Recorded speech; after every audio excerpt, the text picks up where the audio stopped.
Hello everyone, welcome to my talking book channel. Today we're going to talk about this book called Where Dupatta My Dear by Geeta Ilangovan. This book is translated into English by Deepa Lakshmi J. The original book is written in Tamil called Dupatta Podungal Tori. So I got this book from the Chennai Book Fair, and as soon as I saw the book at the fair, I was so excited by reading the title. I thought it would talk about many modern day problems of women and give solutions, and it'll talk to men about our issues. But it did nothing like I thought. Instead, it is just complaining the already existing problems. I mean, these are existing since many, many years, and we don't need to talk about it seriously. We need to find out solutions. Instead, it is just talking to women, it is just complaining to the fellow women to make the women better. See, women know the problems exist and they know how to handle. It is just we need to talk to men in the society. For example, the first chapter of the book, Wear Dupatta My Dear, I thought it would talk to men, like it will tell you how uncomfortable it is to wear another piece of garment around ourselves, how suffocating it would be. It would tell women in the society to go dupatta free. There's no need to hide because it's just a normal part of the body. If they watch, let them watch. And I thought it would advise the young boys to not look at the breasts of women because it is just a normal part of the body and it is there for feeding the younger ones. So it is just the way she is. You don't have to look at it differently, is what I thought it would tell. But instead, it speaks to women saying you don't have to be ashamed of your body. See, we are not ashamed of our body. We are just hiding it because we want to avoid the wrong eyes falling on it. We know we are beautiful. So, in the first chapter itself, I got totally disappointed. And there is this another chapter where seriously the modern day issues are not understood by the writer, I feel. Because the third chapter is no good news yet. You know, all of the couples who get newly married, they'll be faced with this question by everybody around them. So the chapter concludes saying it is a woman's right to decide when she should get pregnant. That is so true. She should decide, but she should also consider other facts. We need to consider our loved ones' opinions for sure. Leave the others, but your mother in law and your mother should always be concerned. And it is good that they are questioning you, like, is there any good news? Because only if you share, they will see if there is any issue and will help you out. And should the men not feel that they want a baby?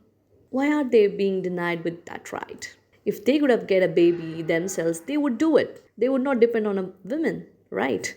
But they can't do it themselves, and so they get married and get a woman. From her, they could get a baby. But if a woman has some other issues and she never plans for a baby and she do not want a baby, then she should choose such a partner who also thinks the same and make the parents understand. That's all. But if you're planning to have a baby, you should do it soon in these modern times because, as you know, if we cross 30, it is difficult to get pregnant. Though people say that it is easy and they will guide you all sort of things, but still, you know the modern day issues, right? Even now, I'm checking with my mom, like, why didn't you suggested me for a second baby below my 30s, mom? And she'll be like, you were on your own. I thought you will plan, but I was like, if you have insisted me, I would have planned for a second baby because we do not know what lies next. What's the plan for us in our life? Though we can guess and plan and everything, but still, our mothers have lived their life and they know what's next, how it'll be, and how it is to manage with everything. They know the modern day issues, our mothers. So it is best to get advice from elders. And this book, I don't feel it is supporting this fact. Instead, it is provocating women to decide on their own about the baby. That is somewhat right, but not always. You need to consider a lot many factors like your health, your family situation, and everything. And this book says a lot many things that I don't agree with because it says women are wearing sari just because they want to keep their traditions up. No, women love saris. Of course, they are not comfortable, but for functions and parties, they would love to wear saris. They would love silk saris and different blouses. And not only that, it says that gold, women wear gold jewelry to just show up that their husbands earn better or keep them in a good position. No, that's not the thing. They love gold jewelry. They love to wear it. It is a kind of savings, my dear. Buying gold and keeping it is a savings. And especially housewives, it is good to have many gold with you because you have something for yourself. And in another chapter, it says, like the chapter title goes like, get married but don't divorce your jobs. But see, this also depends on our situations. We need to decide whether to leave the job or not. We need to consider our family situations and factors. Of course, there is a career break. When our child needs, we need to take a break. And this career break, women should not feel for it. It is the government that should do something about it.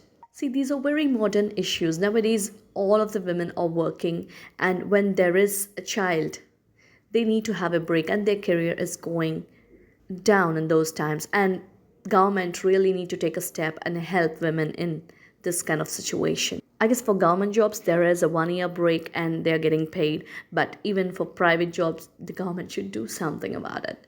So this is how it has to be handled, and not to blame men or society or family members for this situation, because when the child needs mother, what will you do? You have to take a break, right? This book talks about nighties. Wearing nighties is comfortable, I don't deny that fact. But the author has written that schools are asking mothers to not to wear nighties while dropping their kids. And she has written like the schools should not do that because nighties is a comfortable dress that the women can wear during the hustle. But see, school is a place we have to get dressed up according to the place where we are. Nightie is something for the home. Imagine if men comes in a lungi and drops their kid. Even that is awkward. So nighties or lungis, whatever it is, while dropping your kid, we have to be well dressed. Do whatever at your home. This is not your home. So what the schools are doing is 100% right. And I also totally didn't like that this book has made the men and all our family members in society the big villains. Patriarchy is existing, it is also affecting the men, but this book just makes them a big villain. I feel like this book is provoking women for a fight. It is just bringing the difference so clearly on. It is provoking the fight more instead of settling it down. I would like to talk about equality rather than being a feminist, because everyone has problems. Only if you stand in their shoes you will know what is there. So in one of the chapter it says women should keep their money with themselves. And one of her friend doesn't have a money to pay something that she got because she has given her credit cards and debit cards, everything to her husband. And the author is asking to keep their money to themselves and not to give to anybody. That's somewhat is good. You can have your own savings without telling your family. Even our mothers and grandmothers would do that. They will have money in their spice box or something in the kitchen or somewhere. They would hide it. They have money. They will save it. But do not share anything with your husband. That sort of thing is wrong. These days, there are women who spend lavishly and they can't control their shopaholic mindset.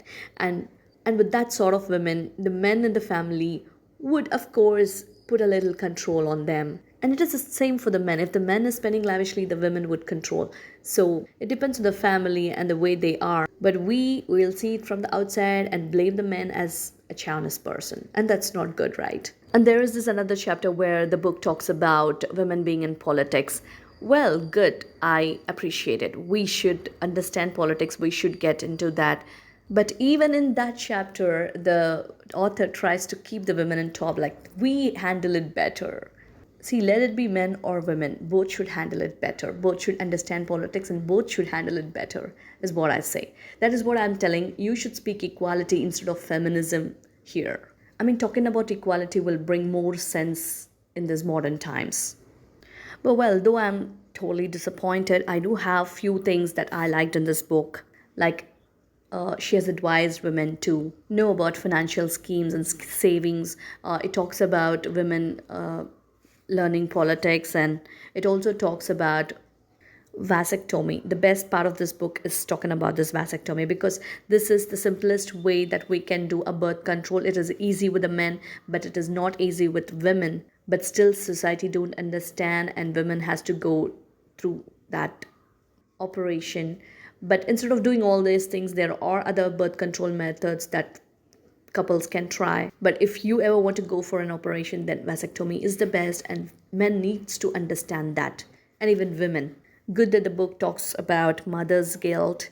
Yeah, it is unnecessary. It asks women to go to places and have friend circle. It is all good. And nowadays women are doing that. There is no problem with this. Our mother generations, I mean my mother and their generation was not that well with all these things, but nowadays we all are having our friends, we're going out, we are having the space that we want, but still there are many families who are still restricting the women to not go out, not to have friends. But they need to come out of that mindsets. That is what I'm talking about. Equality is the best word to address the modern issues. So I finally want to conclude saying that authors should now write books to men to make them understand, and to the society. Please do not advise women and don't write feminist books. Instead, write about equality. That would be great to read, is what I felt after reading this book. So, still, if you want to go with reading this book, you can go and get it at the store and buy, read, and let me know in the comments what you felt after reading. I'll get back to you with some other good book, more good books than this, I feel, because I'm totally disappointed with this one. Well, I'll get back with a good book. Till then, bye from the talking book.